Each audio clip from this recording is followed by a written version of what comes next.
జగన్మోహన్ రెడ్డి గారి పాలన ఏముందన్న సంక్షేమ పథకాలు అంటున్నాడు. సంక్షేమ పథకాలు అని చెప్పేసి మనకి నిత్యావసర ధరలు ఉన్నాయి కదా. మనం ఒక బియ్యం కొనాలన్నా అసలు ఎంత రేట్లు ఉంటున్నాయి. 56 రూపాయలు పెడితే కానీ సామాన్యుడు బతికే పరిస్థితి లేని పరిస్థితి ఉంది ఇప్పుడు మనకి. ఇట్లాగైతే పథకాల వల్ల మనకి ఏ ఉపయోగం ఉంటుంది? ప్రజలు బతకాలి కదా. కరెంట్ ఛార్జీలు అంటే మొన్నదాకా మనకి 250, 300 లోపు వచ్చాయన్న. అట్లాంటిది 700, 800 పెరిగిపోయినాయి. దేనివల్ల పెరిగినట్టు మనకి చెప్పరు.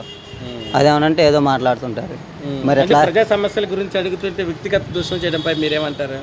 వ్యక్తిగత దూషణ అంటే వాళ్ళకి చేతగాక మాట్లాడటమే కానీ అదేమైనా ప్రభుత్వం చేసే అన్ని వైఫల్యాలు.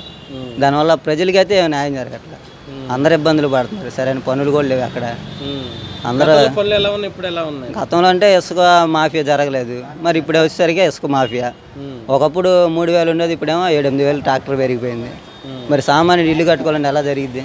అన్ని ఇబ్బందులే కదన్నా, బ్రతకడం కష్టమే. అంటే ఇప్పుడు జగన్మోహన్ రెడ్డి గారు నేను పేదల పక్షపాతిని అది ఇదని అని చెప్తున్నాడు. చెప్పడానికి ఏముందన్న, అన్నీ చెప్తారు కానీ పేదల పక్షపాతం అంటే మరి పేదలు ఎంత ఇబ్బందులు పడుతున్నారు కదా. సంక్షేమ పథకాలు అంటున్నారు, ఏదో ఒకరికి ఇస్తున్నారు కానీ పుట్టినప్పుడు బట్టలు నొక్కినా 100 మందికి పడుతున్నాయి అంటున్నారు. కానీ అది ఎవరికి తెలియట్లా. పడినాయి అనేది కూడా ఎవరికి ఇంకా నమ్మకాలు లేవు. అవన్నీ ఉట్టి మాటలే. అసలు రాజధాని అనే మాట మనం ఎత్తడానికి కూడా లేదు. ఎందుకంటే మనకి ప్రభుత్వం ఏది చేసినా కానీ ఎక్కడికి వెళ్ళినా మనకు ఒకటే రాజధాని. 3 రాజధానులు ఎక్కడ ఉండవు అసలు. అలాంటిది మనల్ని మాయ పెట్టడం తప్పితే ఏం లేదు అక్కడ. జగన్ వల్ల రాష్ట్రం అభివృద్ధి జరిగిందా? అభివృద్ధి ఏం జరగలేదన్న. అభివృద్ధి అనే మాట అసలు ఎత్తడానికి కూడా నోరు ఎత్తడానికి లేదు మనకి. దాన్ని ఏం మాట్లాడలేము అసలు మనం. ఆయన ఏదో వచ్చి ముద్దులు పెట్టడం తప్పితే కానీ ప్రజలకి ఉపయోగం అయితే ఏమీ లేదు. దానివల్ల ఉపయోగం అంటే ఎవరికి జరగట్లే. పాలన అసలు ఏం బాగలేదన్న. నిత్యం అసలు చెప్పాలంటే మధ్యతరగతి వాళ్ళు కానీ సామాన్యులు కానీ బ్రతకడం కష్టం అయిపోయిందన్న. జగన్మోహన్ రెడ్డి గారి పాలన ఏం బాగాలేదండి. పథకాలతో జనాల్ని మోసం చేయటం తప్ప ఎవరికి ఉద్యోగాలు ఇచ్చింది లేదు. ఎవరిని ఒక నిరుపేద కన్నా వాళ్ళకి పనులు లేవు. పనులు ఉంటే ఏదన్నా ఉంటుంది. ఆయన ఇచ్చే సంవత్సరానికి ఇచ్చే రూపాయి అది సంవత్సరం మొత్తం జనాలకు రాదు కదండి. కష్టపడి పని చేసుకునే వాళ్ళకి ఇసుక ఉండాలి, అన్నీ ఉండి సమృద్ధిగా ఉంటేనే పని చేసుకుంటారు. చదువు లేని వాళ్ళకి, పని చేసుకునే వాళ్ళకి పని లేకుండా పోయింది. చదువుకున్న వాళ్ళకి ఉద్యోగాలు లేకుండా పోయింది. డిఎస్సి అన్నారు, డిఎస్సి ఇచ్చింది లేదు. అంటే యువతకు 2,30,000 ఉద్యోగాలు ఇచ్చానని జగన్మోహన్ రెడ్డి ఏంటి వాలంటీర్ ఉద్యోగాలండి? వాలంటీర్ ఉద్యోగాలు ఇచ్చింది అంటే బీకామ్లు, ఎంకామ్లు, ఆఖరికి బీడీలు చేసిన వాళ్ళు కూడా వాలంటీర్లు చేస్తున్నారు. అవి ఉద్యోగాలని చెప్పుకోదగ్గ ఉద్యోగాలని మీరేం చెప్పండి.